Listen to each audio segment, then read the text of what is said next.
so far.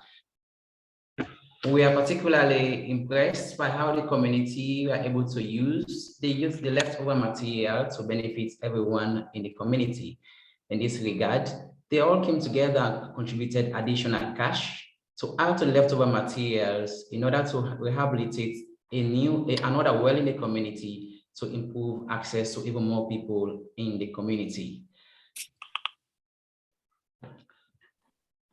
So this project maximizes their own efforts as well as OVP support, and they were able to have access to a clean water project. So access to clean water to everyone in their community. So not only limiting to what OVP's partnership can bring, but the leftover materials were not used only by one person, but it was kind of utilized in a way that everybody benefited quite a lot.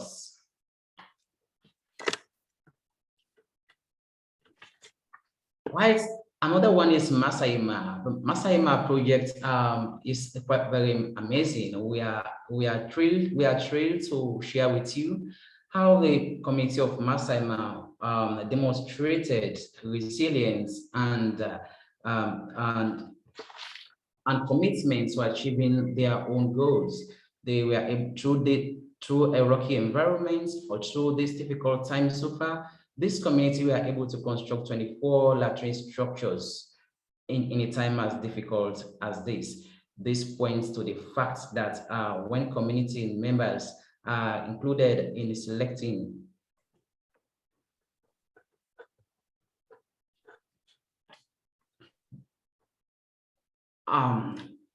giving 100% access to sanitation facilities, and projects like this have seen an average of 75%, sorry for that. Projects like this have seen an average of 75% reduction in diarrhea diseases. Like I said earlier on, there's a community that has a really very difficult terrain with a rocky environment so far, but amidst they were able to pull up our resources together and their efforts, and they were able to commit themselves to achieving an increased accessibility to 100% sanitation facilities to everyone in the community. And like I said, such facilities will not only improve the overall health status of the community, but will lead to a reduction of 75% of diarrhea disease in the community. So these two projects have been something really amazing. And yes, Jill, I see you want to add something towards agri. I will now go over to Jill to talk something related to the agribusiness. Yes. Sorry, Emmanuel. We can come back with Q&A on the projects that you were discussing. I can talk for just a sec about our now agribusiness pilot, also referred to as Now 3. So this was our third phase of the Nurturing Opportunities for Women program. And again, this uses a picture-based curriculum so that women don't need any formal education or literacy skills to be able to take part. And we've seen that this is a really great mechanism for teaching skills across a variety of areas, as we've already demonstrated a lot of success with the financial literacy and the business components of this program. And so we had 173 participants across 6 different communities for the pilot. And the women cultivated more than 26 acres of farmland using the skills that they had learned in the program. So this is still ongoing, where the goals are to teach agribusiness skills and provide women with access to better inputs so that they can increase their farm yields. And we'll be really excited to report back on the progress of this and the results that we measure as we wrap up the pilot this year. And then finally, you might recognize this photo in this community, Kambama. We've been highlighting for Giving Tuesday and for our Give to the Max campaign. The community right now lacks access to clean and safe drinking water. And as you can imagine, that means more sickness for folks. It means increased expenses on healthcare, and then particularly a lack of safety for women and children who are collecting the water as the primary collectors. And so this project is designed to provide clean water for nearly 1,000 people, so everybody in the community. And we're using solar powered pumps and gravity pipes to provide this water. A really important piece of the project is also training a volunteer water management committee. So that committee at the beginning of the project is really in charge of training in best hygienic practices throughout the community. So families all understand how to use all of the equipment and how to find and utilize safe drinking water, how to store clean drinking water to prevent contamination, et cetera. And then they will also be very key to maintaining the equipment after the project is completed. So this is the group that will oversee maintenance and repairs and ensure that everything is in functioning working order, really contributing to the sustainability of the project. So Emmanuel, back over to you. Thank you, Jill. Awesome. For 2022, we are looking ahead to partnering with 4 new communities and about 150 new leaders individuals will be trained in leadership development skills through our Act and Lead programs. Additionally, we expect our partner communities to complete 10 community projects in areas of health, agriculture, and education, respectively.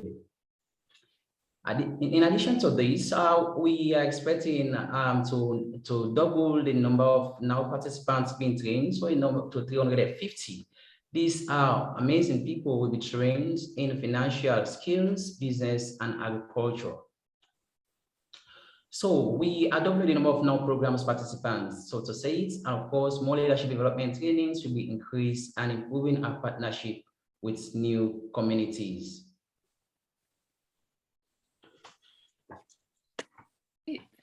Thank you so much, Emmanuel. And we have a lot to look forward to in 2022. And one of the things I'm very excited about, and I know that for the board members on this call, a lot of folks are looking forward to, is we're going into a strategic planning session in February. And so it's just really fun to take that time and space to step back and think about the future of the organization, to really dream big and put some plans in place to keep amplifying our impact. So very excited for that, and we'll be sharing more as well as we get further into the process. But for now, I would like to open it up to the group for Q&A. I'm going to take these slides down so we can see everybody's faces better and have a dialogue. And I think, we're a small enough group that if you just want to unmute and ask a question, please feel free to do so. You can also feel free to type your question in the chat box. So I'm just super excited to see Emmanuel. I saw him in 2017. So Emmanuel, thank you very much. And thanks, Jill, for the presentation. I was taking notes because it's funny, we have the town hall today. Jill and I had met and talked about a few things. Some of the questions I have is, how many villages, when we talk about the 300 plus participants in the NOW program, how many villages are we talking about that actively have now 1, 2, and 3, or maybe just 1 and 2? Emmanuel, do you want me to take that?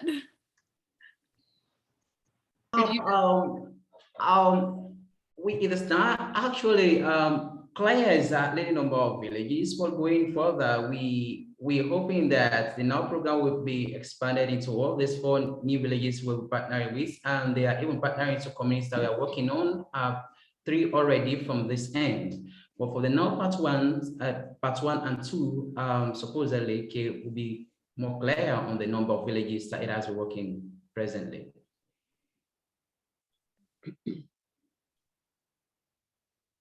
Jill? Yeah, so I mean, I know, so 6 for all 3, because it's the pilot this year. And for 1, it should be in the 20s, because it would have been every community that we've been in for more than a year, or, if this is the 2nd year of implementation, and now 2 would have been in the 2nd year. So we're probably looking, I would say, like around 15 to 18 communities for now too. I'm totally ballparking. I don't have those numbers in front of me. And we've also changed the order in which we've rolled those out in some places. So that's my rough estimate. Yeah. All right. Thank you. And I'm super excited about the agri business that is incorporated in the NOW 3, because now that we've given them the tools on basic money management and just understanding financial literacy in their own format. I think adding their Greek business opportunities in now 3 is exciting. And regarding the latrine for one of the newer villages, I love the maintenance and repair sustainability piece to it, because a lot of times some of my frustration as a Sierra Leonean born is that we're still talking about latrines and wells, but now that we have a maintenance or repair piece to it, that helps with that sustainability piece, where it's almost like a one and done, or at least to the point that it lasts a little longer than it has been in the past. So thank you for that piece as well. Last question, with the 2022 expansion that we're looking at, what area are we looking at expanding to? Or are we looking at just expanding in the Southeast that we're still at and in the meantime? Yeah, thank you very much, Amelia. It's nice to see you again. Our expansion basically is still in Kailaon districts, and we're looking at going to 2 new chiefdoms. Okay. One is the Mandu chiefdom, and nearby to Jawe, and we'll be extending to Malema chiefdom. That will be most early 2023, because we already have selected these communities. But we don't want to bite more than what we can chew. So we take one at a time. We already have the 4 identified, and of course, we identified 9 standing, then the 4 are the primary ones. So basically, we'll be going to Mandu and Malema chiefdoms, or in the Kailaon district. I am envisioning an expansion probably in the future. I trust that the leadership wants to expand more beyond this, but you're from the south like me, but I'm sure that impacts are still yet needed in the Kailaon district and in the east particularly. Maybe further, we can keep crossing our fingers and we can expand down to the south or other parts of Sierra Leone.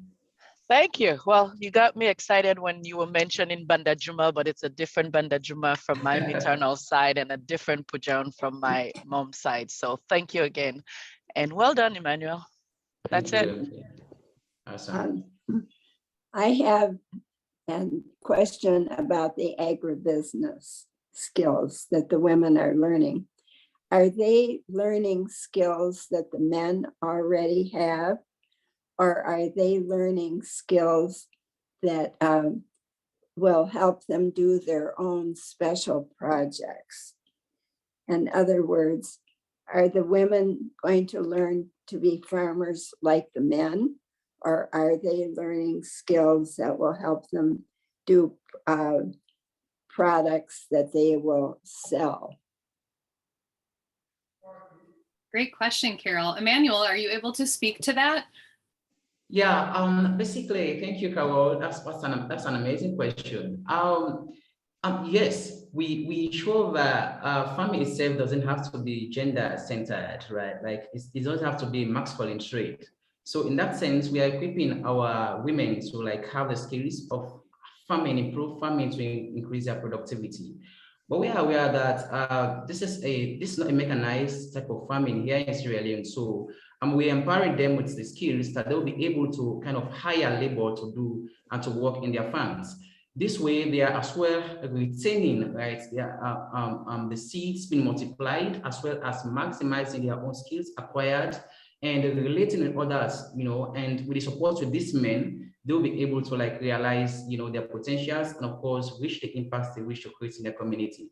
So yeah, they'll be involved one way in terms of the physical job, but they're not actually spearheading the physical aspect of it. We are teaching them the skills to, plan ways of hiring people through the resources that they raise themselves and using the tools that we supply them. Well, we give them, in order to create more farmlands, to cultivate more farmlands, and have more seeds and more food in their homes.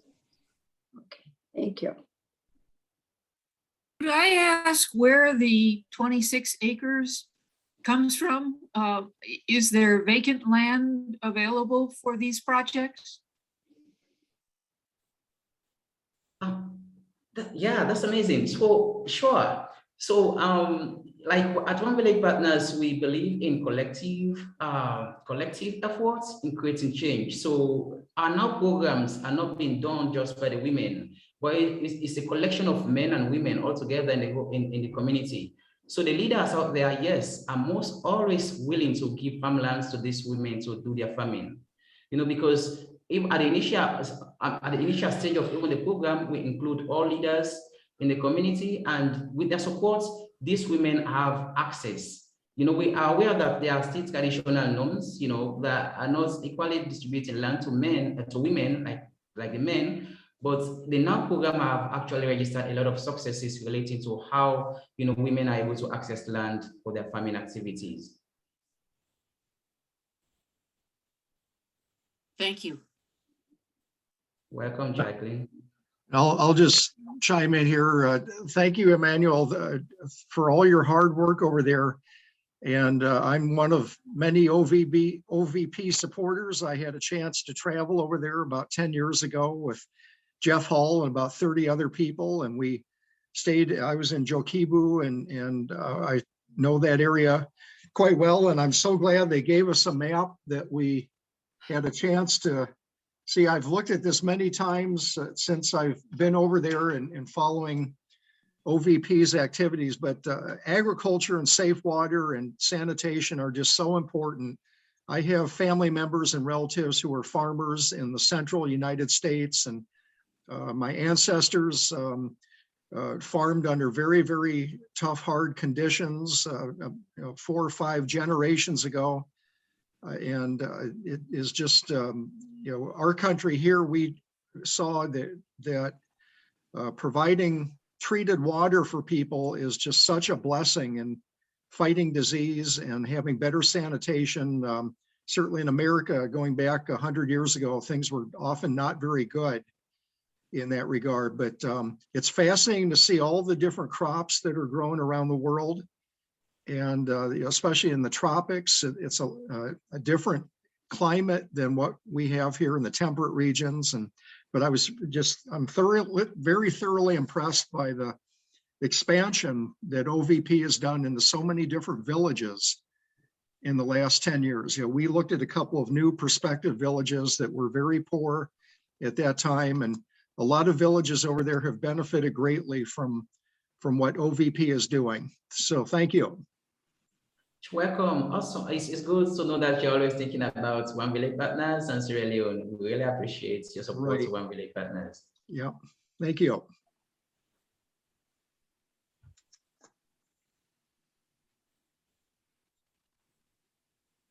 Anybody else that would?